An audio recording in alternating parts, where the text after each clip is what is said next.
This is your DM guide for the Sleeping Dragon's Wake, the second expansion adventure for the Dragon of Icespire Peak from the D&D Essentials Kit. Hi, Bob here, and welcome to Bob World Builder, where we learn how to have more fun playing D&D together. And I'm excited to announce the Neverwinter City Supplement will be coming next week. As you may know, Neverwinter is indicated on the Dragon of Icespire Peak player map, but not described in the book. So this short supplement will provide some background on the city's lore and 20 urban encounters to entertain your party if they decide to take a detour in Neverwinter. So hit that subscribe button and the little bell to get a notification when the review goes live, because there might just be a giveaway, and for weekly DM guides, player tips, and D&D reviews. Now, continuing our Beyond Icespire Peak series, full playlist link below, we're diving into Sleeping Dragon's Wake, the level 9 to 11 expansion adventure available for free with the download codes inside the D&D Essentials Kit box set or on D&D Beyond for $4.99. Just like Stormlord's Wrath, this adventure is based around Leilon, but its features are a little different this time as the town's construction has progressed. Aubrey's Peculiarity Shop, the Bard's Yard, and Idle Island are unchanged. The fishery, however, has become a more permanent structure where the town council meets at night to discuss the construction and any threats to the town. And it has a job board where they post quests for your party. The House of Thalavar is no longer haunted, assuming your party took care of the ghost, but the wizard Galio remains to help them with obscure history and lore. Much like the Shrine of Lathander, where the halfling priest and town councilwoman, Marigold Brightshine, can heal your party's wounds and ailments for a price. The settlers' camp is still there, but now it's led by a witty old human woman, Mazira Shea, who can help guide your party through Leilon. And Torver's Post is a new general store owned by Jack Torver, a devout worshipper of Lathander who sells everything but healing potions, which your party can buy at the Timora Shrine from Puck Kadrabas, a rambunctious elf who sells a handful of other useful potions, but neither spell scrolls nor weapons, which your party will have to get from the town square merchants like Zana Talish. And finally, the newly constructed Umberhulk Shell Inn can provide food, a place to sleep, and rumors to help direct your party to the 2 starter quests and 1 of the 3 follow-up quests. Whichever quest they take on first, characters gain a level when they complete 2 quests, and again when they complete the remaining 3.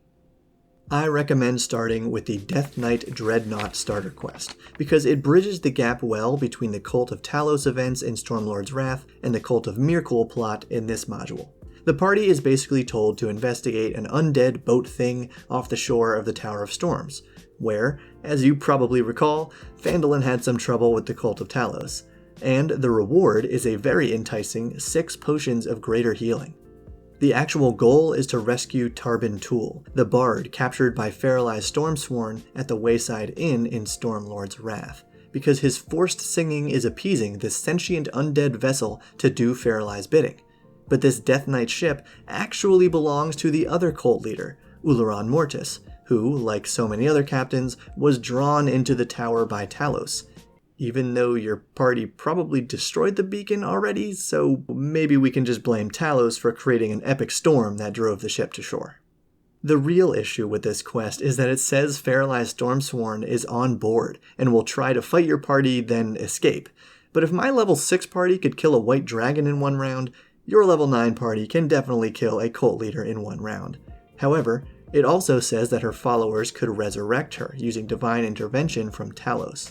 And that would make a pretty shocking comeback in the next adventure. So as long as your players wouldn't feel cheated by that, I say go for it.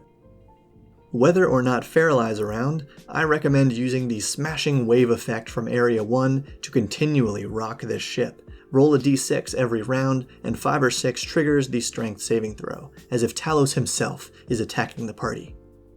And the skeletal figurehead on the ship's prow is kind of funny, because it can't move, but it does have a crazy 20-foot reach to whack your characters if they walk by. And maybe consider having another creature untie it, so this undead giant can really join the fight.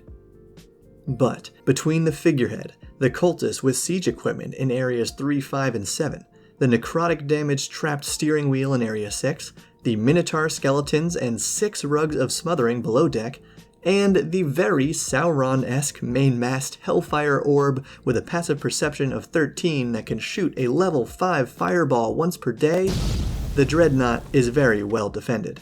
So I recommend giving your party the chance to communicate with the Death Knight's soul early on through any of the creatures it can see through, like the figurehead or the fireball, and maybe your characters can turn the ship against the Talos cultists and take it for themselves. Another important piece is finding Ullaran's journal in Area 10, which Faralai has also made some notes in, for clues that seed the plots of this module. But if your party doesn't search the ship, you could have the Death Knight reveal some information after the party frees Tarpon Tool. Next, the second starter quest, Leilon Point, is not really part of the story, and it's incredibly simple. Defeat the scary aquatic humanoid raiders harassing the little village of Leilon Point, and get some gold for it. However, the hook for this adventure says that these Sahuagin raiders started attacking here at least 10 days ago, and after the Dreadnaught left the Tower of Storms. So, ignoring the weird timeline, the point is that Faralai tricked these Sahuagin, posing as an avatar of their shark god and telling them to attack Leilon Point. Now, pretty much everyone in this town is pulling a Harbin Wester. As written, no amount of persuasion or intimidation can get them to open their doors. But I would at least make this possible, because even the leader of this town is written to do it too, and I know from talking to many viewers like you that plenty of players did not enjoy Harbin's antics. And this guy actually has some important clues to share. Overall, I suggest having your party arrive the morning after a night raid, which will explain the dead NPCs in the fishing supply hut and the shrine, and give them 1 day to talk to the scared villagers and find clues before the Sahuagin attack again that night. Also, the Hewer's Hut is a great place for them to explore because it contains a book that can provide them with information about the Sahuagin. Very cool. If they learn about and then explore the Salt Caves to root out the Sahuagin, really rely on the trap in Area 1 and the awesome giant undead shark skeleton in Area 4. The Sahuagin aren't too interesting on their own, but they do have a giant glowing clam that gives them advantage on attacks as long as the head priestess is alive. And they have some sweet hidden loot in Area 3. And hey, if you're into sweet hidden loot, did you know we have a Patreon where you can become a pillar tier supporter to download PDFs of these scripts to keep with your DM notes? And a new Discord chat where all Bob World Builder patrons and YouTube members can discuss these quests together? Check it out through the links below after this video. Iniarv's Tower is maybe my favorite quest of this adventure. Defeat the bandits and earn some gold. Cliché, but with a great twist, because banditry is merely these bandits' side hustle.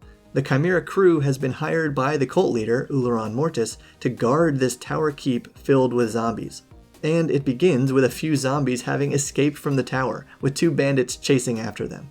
This makes for a fun fight, and it can reveal an alternative way into the keep if the bandits are interrogated.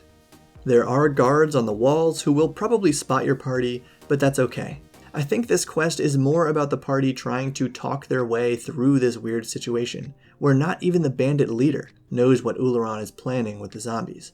Because while there is a neat pit trap filled with snakes, and a very secure gatehouse with flammable oil and murder holes, and obviously a bunch of bandits around, the coolest thing your party can do here is kill all the zombies in the main tower by destroying its shabby roof, because it does a lot of damage when it comes down. The problem with this location is that the party doesn't really get any closer to stopping Ullaran's plans, so this is a good place to put his journal if they didn't find it in the Dreadnaught. And you can decide that the bandit leader does know Ullaran's plans if interrogated, or you can make the bandits willing to double-cross Ullaran. We all know the party can probably pay better at this point. Or you can leave a note with the whereabouts of Viantha Cruelhex, Ullaran's lieutenant, laying siege to one of our not-so-sleepy dragons. But before we get to that one, let's check out the Bronze Shrine, because by the book, that final location can only be learned about from this one, where the party must visit the temple of an adult bronze dragon, Lamaruntos, to hopefully receive a vision of any threats to Leilon while praying at its shrine. The dragon used to defend the region, but has been maddened by decades of unknowingly living with a fiend in disguise. As written, the place is kind of hard to enter, and it's guarded by several dragon followers and a pretty torturous molten bronze trap.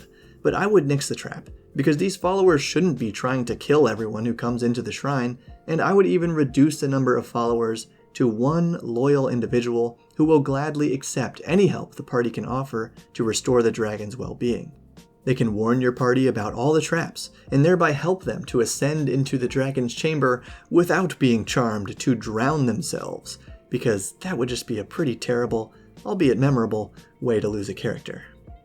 Then, as written for Lamaruntos' chamber, characters must make DC 18 persuasion checks on the dragon every single round to keep it from attacking them, and a DC 20 Arcana check just to notice the disguised fiend.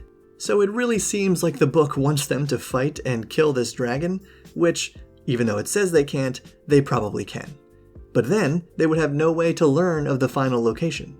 So I recommend letting combat erupt naturally, but having this parasite-like fiend join the combat to protect their host.